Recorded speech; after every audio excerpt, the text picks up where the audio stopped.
Hey guys, here's what. When we think of being fooled by strangers or these massive scams, there are three things we tend to assume. One, that the victim was foolish. Two, that the stranger who came in and fooled this victim was an evil genius of sorts. Three, that there's no way that the same victim can be scammed multiple times. Yeah, Malcolm Gladwell begins this book with a bang. He introduces us to the mountain climber. The mountain climber was the James Bond of CIA operatives back in his day. He ran a CIA's Cuba espionage effort out of Havana. He had a ring of spies working for him. He goes on to find out that 48 of his spies were double agents. That's his entire contingent. The greatest field operative of his generation had been fooled 48 times over the course of years and years. And it wasn't even like he was being scammed by geniuses. There was this Cuban spy named Ana Montes who rose to the highest levels of American intelligence. She was a terrible spy. She carried her codes in her purse that she took to work every day, and she fooled the best of them. Meaning, we're all susceptible.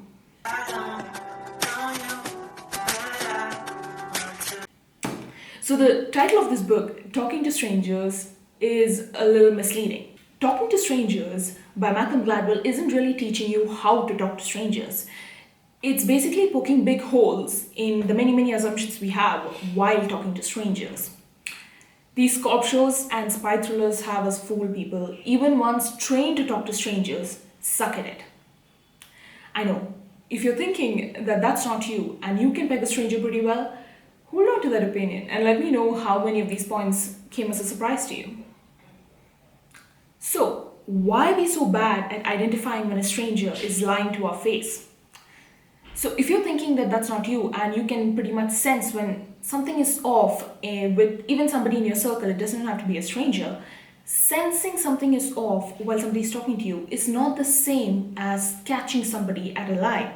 Typically, what happens is when we have a feeling that something somebody's telling us is not right, but we don't have enough red flags, we hold on to that feeling and we keep quiet. That is defaulting to the truth. We're giving the stranger or this person in our circle the benefit of the truth. When Cuban spies infiltrated the top intelligence agencies in the world and hid amongst them for years, these guys passed various tests. You would think that evolution would favor those who were good at detecting lies. It has not.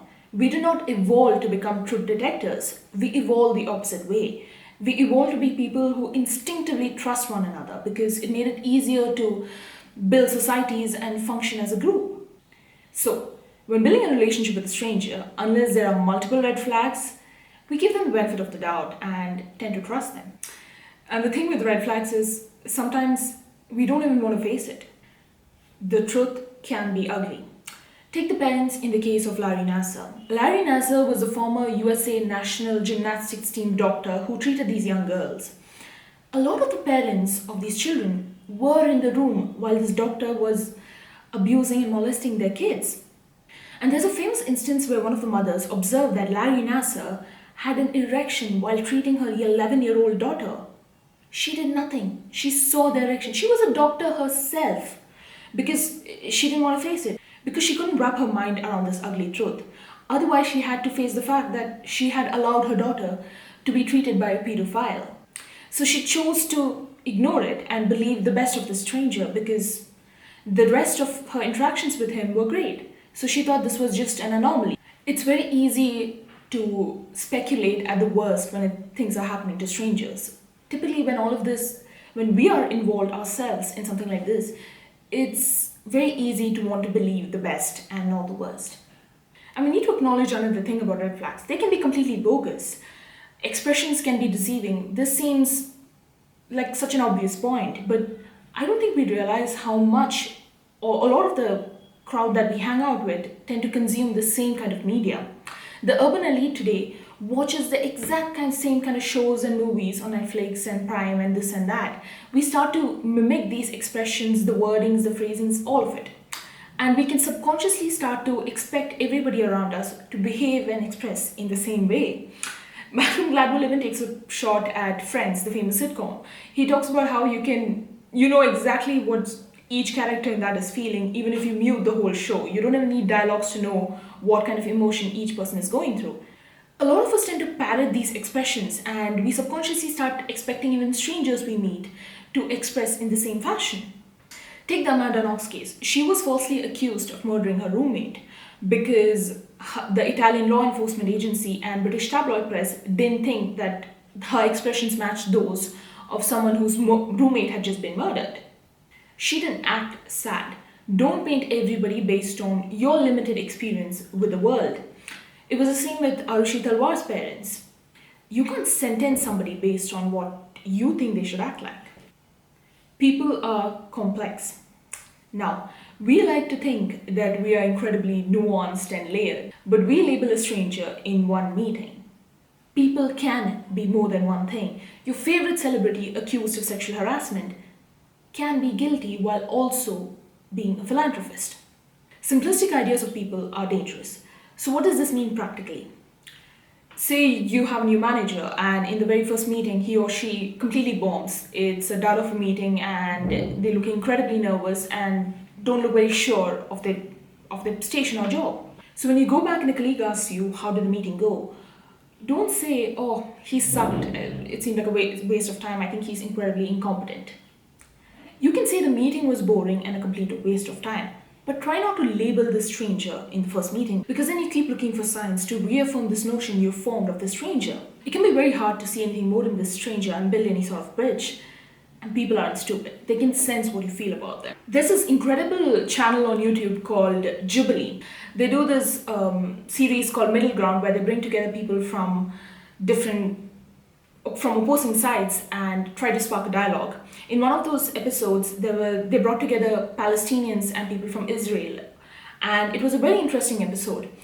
It's very clear from the get-go that there's this one man on one side who cannot look beyond the fact that the person he's speaking to is from Palestine. He's boxed that person in. That's a very dangerous way to talk to strangers, because what do you expect? Like, how are you ever going to reach middle ground in that kind of scenario? I'll link the video down below and you can tell me what you think about it. So the fifth point this book makes is that certain behaviors are coupled to specific places and incidences. And we have these really simplistic assumptions about certain things. Take suicide, for example. You would assume that, if somebody wants to end their life, how much does the means of ending this life really factor in? That's the thing though. With suicide and crime, data clearly shows that they're linked to specific conditions. Outside of these conditions, the rates of both go down. Take the Golden Gate Bridge example. It was an infamous suicide spot bridge, and when that bridge was made unjumpable from, the suicide rates in the city dropped, and there were no other factors to really influence us at that point. Gladwell dedicates a whole chapter talking about this. I mean, some of the assumptions and some of the points he makes are a little far-fetched, but I think this is an idea that we really need to hold on to. The stranger you just met might be acting that way because of the place you met them in. Here's the thing. The deck is already stacked against us. When you add other factors that impair our judgment, you're just setting yourself up as a target. Frat parties and pubs are not places conducive to meeting strangers. So say you're going on a date with a stranger and you expect something solid and lasting out of it. Don't pick a bar for the first meeting. Pick a place that communicates what you expect out of this first meeting. It will set the right tone and communicate more through place and setting than you can ever do through just words. So if defaulting to truth or trusting a stranger is the wrong way to go about it, what happens when we default to suspicion? Gladwell highlights the Sandra Bland case to explain this. Bland was an African-American woman who was pulled over by the police officer for failing to signal a lane change. Bland said that she changed lanes to get out of the police car's way and started getting agitated. Things escalated. She was arrested, and 3 days later, she committed suicide in police custody. The police officers are trained to suspect a stranger. They're trained to be cautious and defensive in every interaction with strangers so that they don't come to harm. But today we can see the damage that kind of training leads to. The police officer was trained to be on such high alert that he failed to take in the context. Sandra Bland was pulled over in a low crime area on a highway. The situation escalated unnecessarily. On the other hand, Bland got agitated due to the stress of the situation, not criminal intent. The officer read that wrong. Studies have shown that AI is better at judging humans than a human judge. Compass is a risk assessment tool used in the US criminal legal system. It had close to 90% accuracy in predicting the number of defendants that would recommit their crimes compared to the 60% for a human judge. The tool took away human bias, and Compass doesn't factor in race while predicting this stuff. But no algorithm as of today can account for all our different definitions of what a fair judgment is. But the AI experiment teaches us an important lesson. People are often what they seem, but people are also more than what they seem. The way you talk to a stranger determines the side of that stranger you tap into. So, what's the conclusion here? Lies are hard to detect, even for the ones trained to do so. So, folks like us will hardly ever get it right. But we have to make peace with that because the alternative is living in a world where we never trust each other. In fact, the whole truth is something we might never get at, even when we apply force, because memory and mind can reshape what the truth looks like under duress. Gladwell says that we need to accept the limits of our ability to understand strangers. And our best bet is to approach them with open-mindedness and respect for the diversity of circumstances the stranger we just met comes from. This doesn't mean we default to trusting everything a stranger says, but we give them the benefit of the doubt, and if we notice certain red flags that could potentially affect us, we don't dismiss them. I know, that's a bit of a frustrating conclusion, but I think it's exciting in a way too. There's so much we still have to learn about each other. On that note, if you have lasted till here, consider subscribing. I'm new here and could use some company. I'm coming out with a video on Obama's A Promised Land and why it kind of made me lose faith in a democracy. Hit the notification button and you'll know when I'm back. Thank you for your time.